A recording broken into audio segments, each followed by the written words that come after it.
Hai teman-teman, selamat datang kembali di channel Aini di Moldova.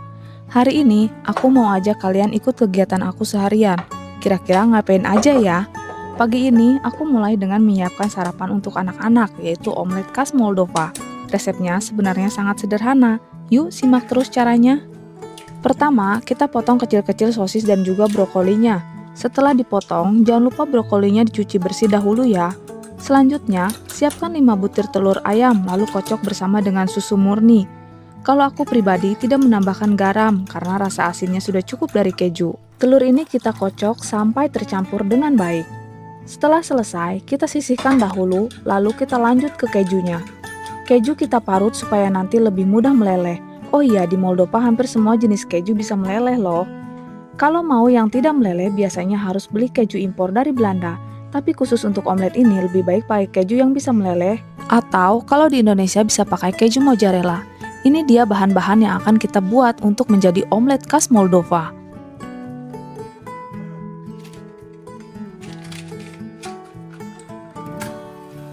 Resep ini sebenarnya aku dapat dari ibu mertua lokalku di sini. Setelah menyalakan api, kita panaskan teflon dengan 1 sendok makan minyak goreng.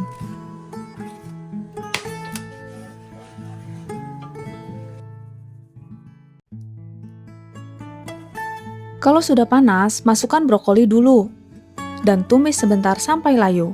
Karena brokoli lama sekali untuk layu dan matang, kita tumis dahulu, kalau bisa ditutup agar uap panas juga bisa mempercepat proses layu brokoli.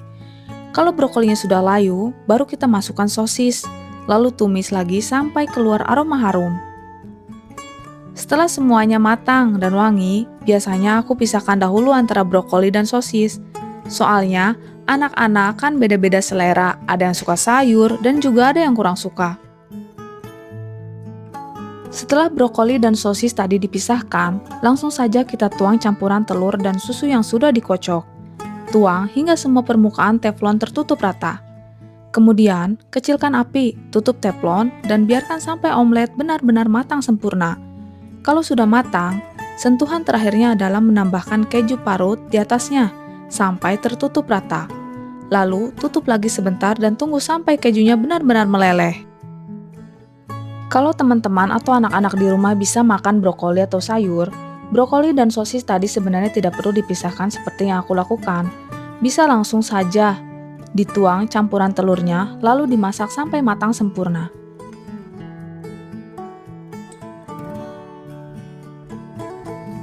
Sambil menunggu omelet matang sempurna dan kejunya meleleh di atasnya, aku mau memanfaatkan waktu dulu untuk mencuci piring. Jadi, pas omeletnya sudah siap, cucian piring juga sudah rapi dan bersih. Hemat waktu kan, Bu? Kalau ibu-ibu di rumah, sama nggak sih kayak aku? Semua dikerjain sambil multitasking pas lagi masak. Tulis di kolom komentar ya, aku pengen tahu juga pengalaman kalian. Karena di rumah aku tidak pakai mesin pencuci piring, jadi mau nggak mau aku harus mencuci manual seperti ini. Kalau di desa memang jarang sekali ada yang mencuci piring pakai mesin, bahkan mungkin hampir tidak ada. Kalau di kota, aku kurang begitu paham juga, tapi sejauh yang aku lihat di Moldova jarang sekali orang memakai mesin pencuci piring. Biasanya yang memakai mesin ini adalah orang-orang yang super sibuk dengan aktivitas, jadi bisa sangat terbantu dengan adanya mesin pencuci piring tersebut. Nah, ini dia, sekarang omeletnya sudah siap untuk dihidangkan. Gimana teman-teman, tertarik untuk mencoba membuatnya di rumah? Bagi kalian yang ingin mencoba resep ini, silahkan langsung dipraktekkan ya. Jangan lupa tulis di kolom komentar kalau kalian sudah mencobanya. Aku ingin tahu hasil kreasi kalian juga.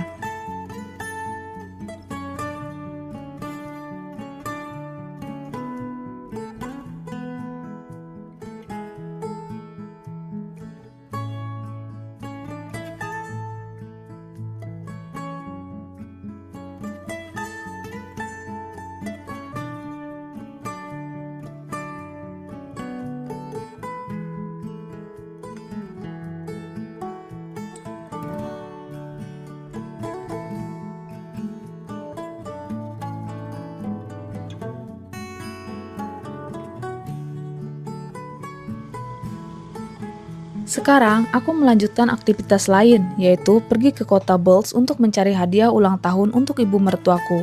Sekalian juga, aku ada urusan di Belz yaitu check up ke dokter. Sekarang ini sudah mulai memasuki musim gugur. Transisi dari musim panas ke musim gugur benar-benar terasa. Suasana sekitar mulai berubah dan semua orang sudah mulai bersiap menyambut malam-malam musim gugur yang cukup dingin. Burung-burung juga mulai bermigrasi mencari tempat yang lebih hangat. Itulah sebabnya ketika musim dingin tiba, kita jarang mendengar kicauan burung bahkan di dalam hutan sekalipun. Beberapa dedaunan di jalanan berubah warna menjadi warna kuning. Bahkan ketika bulan Oktober-November tiba, daun banyak berubah menjadi warna orange, hingga merah, serta kecoklatan. Udara pagi mulai dingin, tapi sinar matahari siang masih memberi kehangatan yang nyaman. Musim gugur di Moldova bukan hanya tentang daun-daun yang berubah warna, tetapi juga tentang suasana pesta, panen, dan tradisi yang meriah. Setiap awal Oktober, ada satu perayaan besar yang sangat ditunggu-tunggu, yaitu Hari Anggur Nasional. Festival ini menjadi kebanggaan Moldova sebagai negeri anggur. Di sini, para produsen anggur mempersembahkan hasil panen terbaru mereka. Pengunjung bisa mencicipi berbagai jenis wine lokal, menyaksikan tarian rakyat, mendengarkan musik folk, hingga menikmati makanan khas Moldova. Suasana festival benar-benar hangat dan penuh keceriaan, seolah merangkul semua orang yang datang untuk ikut merayakan musim panen. Burung yang kalian lihat ini adalah salah satu jenis merpati yang memang sering kita temui di sekitar rumah atau kota. Menariknya, burung merpati biasanya tidak bermigrasi ketika musim dingin datang. Mereka tetap tinggal di lingkungan sekitar, mencari makan di tempat-tempat yang mereka anggap aman. Sekarang kita sudah sampai di metro, dan aku sudah ada rencana hadiah apa yang mau aku belikan untuk ibu mertua. Di sini kita juga bisa lihat ada pohon Natal yang sudah panjang. Menariknya, pohon Natal biasanya berasal dari pohon jenis konifer, seperti cemara atau pinus. Pohon ini tetap hijau sepanjang tahun, termasuk saat musim dingin, karena daunnya berbentuk jarum dan dilapisi lilin alami yang membuatnya tahan terhadap cuaca dingin dan salju. Ini tuh sakit, teman-teman. Itulah sebabnya pohon Natal tidak pernah mengering meskipun musim dingin tiba, dan selalu menjadi simbol kehidupan serta harapan di tengah musim dingin yang panjang.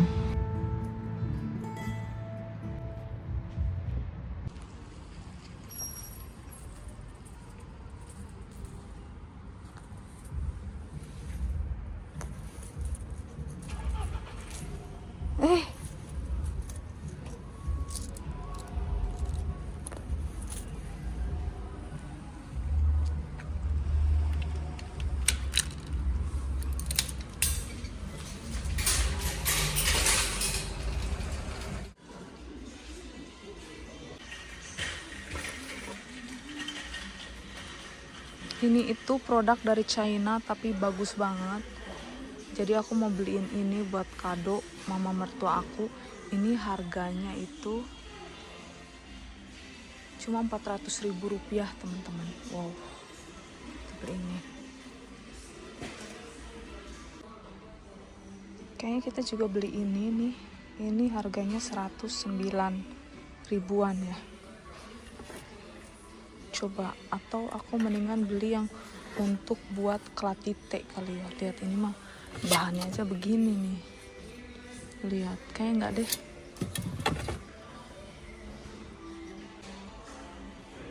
Kayaknya aku sama beli ini aja deh, mending yang buat kelatite di rumah tuh udah punya mama tuh udah rusak gitu. Mending aku beliin ini aja deh.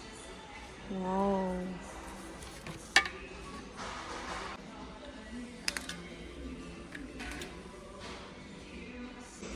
Ini tuh kerennya bisa pakai ini kompor listrik kayak gitu ya. Keren, dan aku suka ini, bagus banget. Oh, jadi yang ini harganya 329 lei. Kalau yang ini tuh 399, beda sedikit ya. Oke, kita beli ini aja.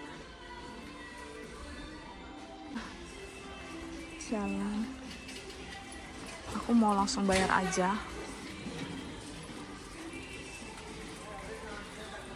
Nih teman-teman, ada yang namanya ini ya, apa ini,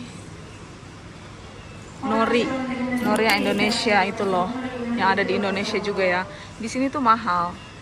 Kemarin aku beli di Metro cuma 16 lei loh.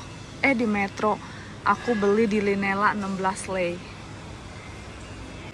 Nah teman-teman, kemarin kan ada yang sempat komen tuh di ini di YouTube aku di kebun kacang itu katanya nggak mungkin kan si ini dibikin manisan, dibikin selai. Nah ini buktinya nih. Ini di sini aja di toko ada dijual ya. Nih manisannya ya. Ini itu si airnya itu sama seperti selai gitu. Jadi kita bisa makan pakai roti dan ini kata suami aku the best selai in the world Cina. Tapi karena kemarin kita gagal, kita nggak buat ya, karena suami aku keburu kerja dan nggak ada yang ngupasin gitu. Aku mau kupas sama mertua aku nggak boleh, katanya kotor ke tangan gitu. Jadinya nanti seperti ini. Aku sih belum pernah coba ya, tapi mungkin kelihatannya sih enak. Ini teman-teman, aku sudah selesai ya, sudah bayar tadi di kasir dan sekarang waktunya kita pulang.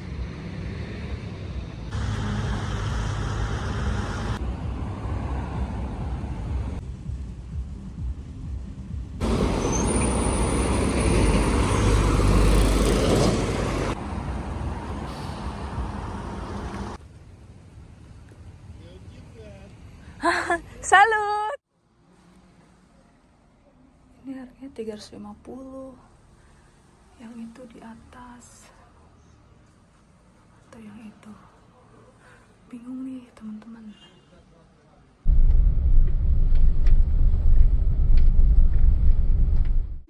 Hai, Ella Mulchan. Happy birthday, Bunika. Happy birthday to you. Happy birthday to you. Happy birthday. Happy birthday. Happy birthday to you.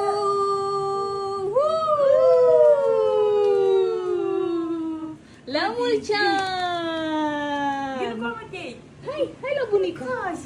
Hai la Mulchan. Hai la Mulchan. Hai. Mulchan trească. Mulchan trească. La Mulchan. Mulchan trească. Mulchan trească. La Mulchan. La Mulchan. Ini masakan khas Moldova.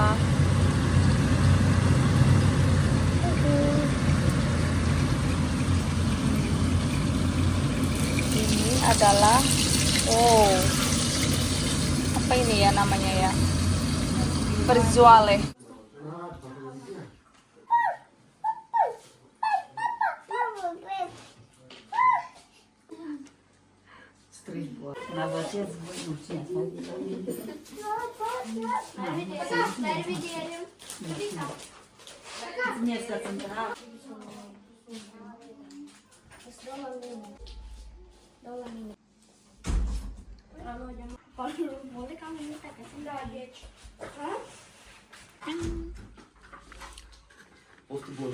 Multumes, hai. Suasana di luar rumah saat ini sangat fresh karena tadi ada hujan datang. Sebelum kita menunggu keluarga lain yang datang, ayo kita cek bagaimana kondisi kebun saat ini.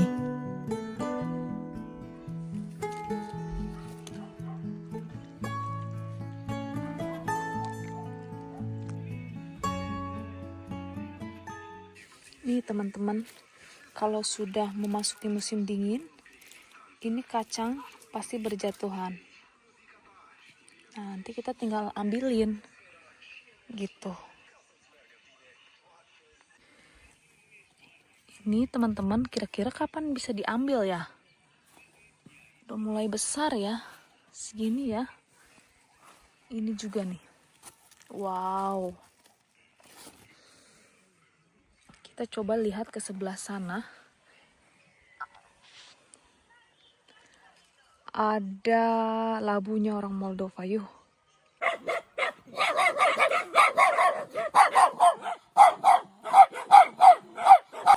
Ini ya labu-labunya orang Moldova nih.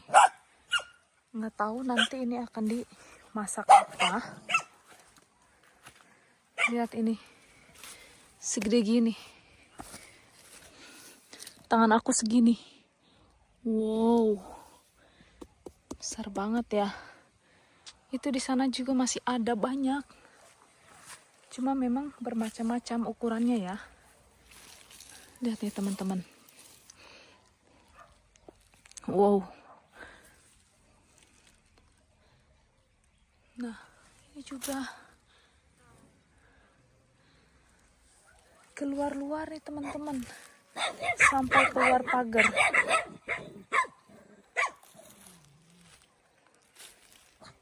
Wow.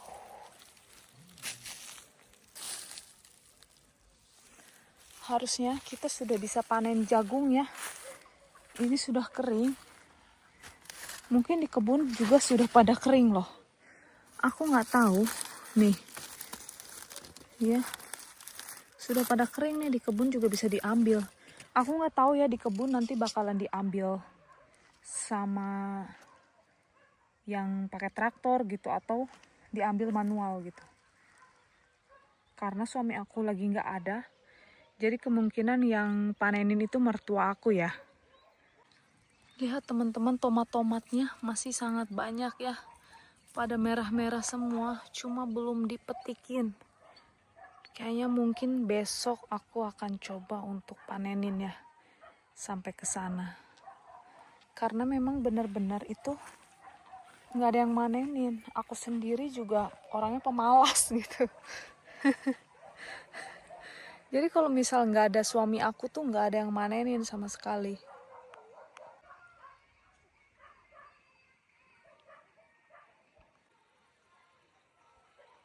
Tadi pagi itu mendung banget teman-teman.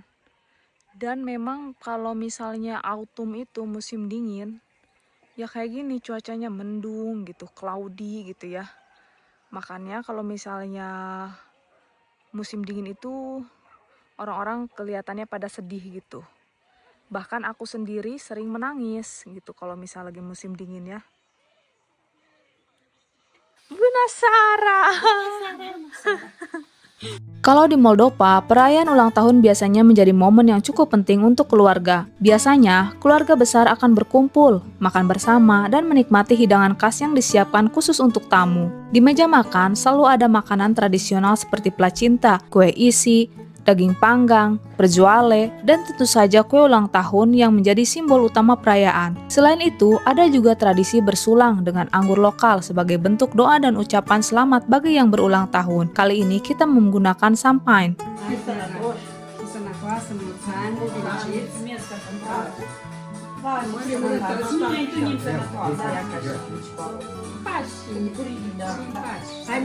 Mucan. Suasana ulang tahun di sini terasa hangat dan penuh kebersamaan, bukan hanya sekedar merayakan usia, tetapi juga mempererat hubungan antar keluarga. Biasanya, perayaan ulang tahun di Moldova juga dihadiri oleh teman-teman kerja selain keluarga dekat. Tetapi, karena sekarang kondisi rumah ibu mertua sedang ada perbaikan, jadi perayaannya dibuat sederhana dan hanya dihadiri oleh keluarga saja. Meskipun lebih kecil dan sederhana, suasananya tetap hangat dan penuh kebersamaan. Yang terpenting bukan sekedar berapa besar acaranya, tetapi rasa syukur, doa, dan kebahagiaan yang bisa dibagikan bersama orang-orang terdekat. Nah teman-teman, itu tadi seharian kegiatan aku di Moldova. Mulai dari menyiapkan sarapan, memasak omelet khas Moldova, sampai jalan-jalan mencari hadiah dan merasakan suasana musim gugur yang indah di sini. Setiap momen kecil ternyata bisa membawa kebahagiaan tersendiri. Semoga cerita aku hari ini bisa memberi inspirasi dan sedikit keseruan untuk kalian di rumah. Terima kasih sudah ikut menemani aku seharian. Jangan lupa tetap menghargai momen-momen kecil yang membuat hidup lebih hangat dan bermakna. Sampai jumpa di kegiatan berikutnya.